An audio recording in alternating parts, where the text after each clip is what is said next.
The Peloton environment is locked down, so you can't install apps like Spotify on it.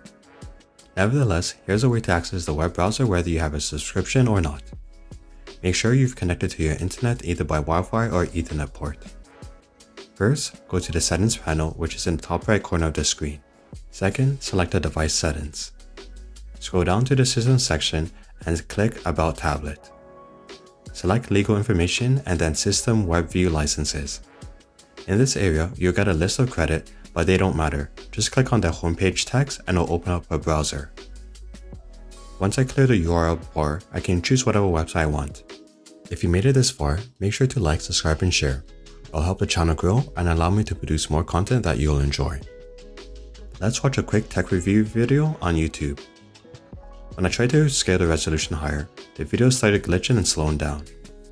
Something to note, this browser does not save your web history and you can't have multiple tabs open. When you open a new one, the previous tab is destroyed. I can also go to sites like the New York Times and read articles. How about Spotify?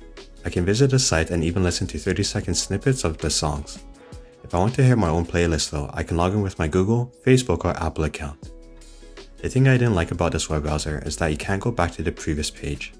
The back arrow at the bottom of the screen leads you back to the previous credit page. If you found this video helpful, like, subscribe, and share, and I see you in the next episode.